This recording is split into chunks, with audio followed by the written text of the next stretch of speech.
प्रिय विद्यार्थियों, सुप्रभात। आज हम पाठ्य पुस्तक 36 भाग 1 के कैदी और कोकिला कविता के सार को समझेंगे। सार को समझने से कैदी और कोकिला कविता है और इसके कवि माखनलाल चतुर्वेदी जी हैं। कवि परिचय पहले हम पढ़ेंगे बच्चों। कवि परिचय: देश प्रेम की गौरव गाथा के अमर नायक माखनलाल चतुर्वेदी का जन्म 1889 यानी 1889 में मध्य प्रदेश के होशंगाबाद जिले के अंतर्गत बाबई गांव में हुआ था। माखनलाल चतुर्वेदी की लगभग समस्त रचनाएं राष्ट्रीय भावना से युक्त हैं। वे अपनी कविताओं में शिल्प की अपेक्षा भाव को अत्यधिक महत्व देते हैं। कवि ने परंपरागत, यहाँ पे ये श्रद्धा नहीं होना चाहिए, यहाँ होगा छंदबद्धता।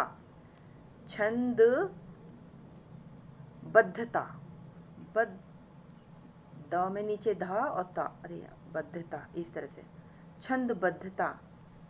छंदबद्धता एवं संस्कृत निष्ठ शब्दावली को छोड़कर आम जन की बोलचाल की भाषा के साथ साथ उर्दू फारसी के शब्दों को अपने काव्य में स्थान दिया है, जिससे कविता सरल एवं सुबोध बन पड़ी है। आगे कविता का सार हम पढ़ेंगे। कविता के सार को हमने 3 भागों में बांटा हुआ है। पहला भाग: पाठ्य पुस्तक में संकलित कविता कैदी और कोकिला में कविवर माखनलाल चतुर्वेदी ने ब्रिटिशों द्वारा भारतीयों के शोषण का अत्यंत बारीकी से वर्णन किया है।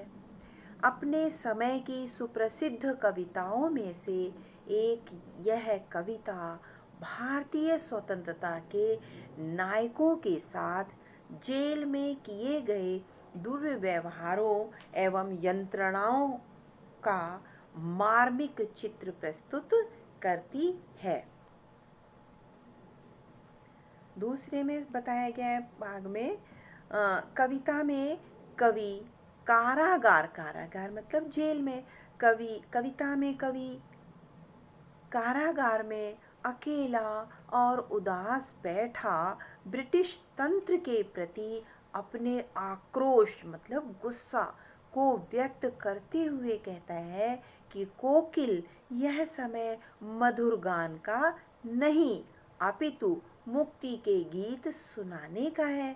वह कहता है कि तुम क्या गाती हो, गाते गाते रुक क्यों जाती हो, तुम क्या संदेशा लाई हो, बताओ। हे कोयल, हम यहाँ जेल की ऊंची ऊंची दीवारों के बीच कैद हैं। बच्चों, यहाँ पे मधुर गान मतलब कोयल हमेशा अपनी मीठी वाणी से सबको मंत्रमुग्ध करती है, तो ऐसी जो कैदी है वह भी सोच रहा है कि यह कोयल किस तरह का मधुर गान कर रही है। अगली पंक्ति: कवि, अब देखिए किस तरह से कवि ने आगे वर्णन किया है कि कवि तत्कालीन प्रशासन का वर्णन करते हुए लिखता है कि हम स्वतंत्रता सेनानियों को भी चोर लुटेरों के साथ रहने को विवश किया गया है।